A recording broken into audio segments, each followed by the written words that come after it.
We knew roughly how old we were, but we didn't know until the fall of last year exactly how old we were, believe it or not. Unless a business owned property, it's fairly hard when you get back to that date to find records. So we actually, we kind of lucked out. So there are records that through a business journal that you could advertise in. We went back, somebody went back through for us and found Thomas Babb and kind of tracked his lineage. And so they were able to find, and he was actually was a financial broker prior to being an insurance agent. So we were able to find records. I can actually pull what the journal was, but they were able to find records of when he was a financial planner, and then the year that he showed up in that diary as an insurance broker. So that's how we ultimately determined it. And then we were able to find an advertisement on eBay from 1917, which I have a copy over there. So it was interesting. It's a caricature that was in a book that the day we had asked someone to search the lineage of it, they had done a search for Thomas Babb and it came up with an advertisement on eBay.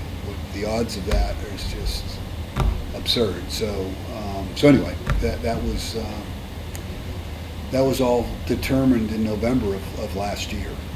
So it was a pretty quick turnaround to then try to figure out how to celebrate our 100th, not knowing.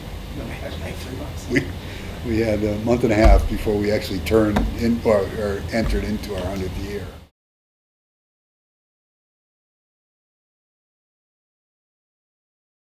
So I've been through a handful of attempted revitalizations of downtown,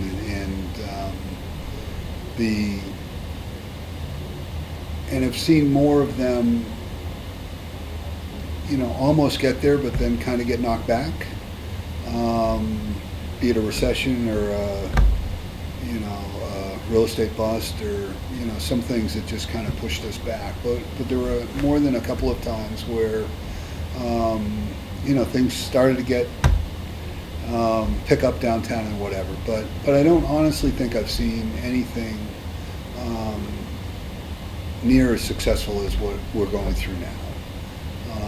And to me, it's the outside interest in Worcester. It's the outside interest in downtown Worcester. It's the number of restaurants. It's Mass Pharmacy School helping with, bringing people downtown and having, people living downtown, people walking downtown early and late. So they brought some of that needed foot traffic that, trying to make this an 18-hour city.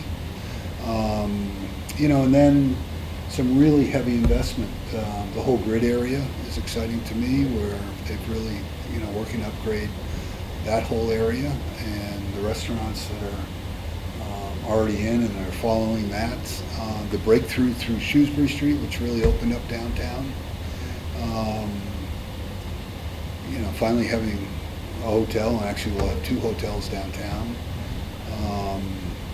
which, the fact that we were a city without a downtown hotel spoke to something. Never seen it more alive in that respect. So thrilled.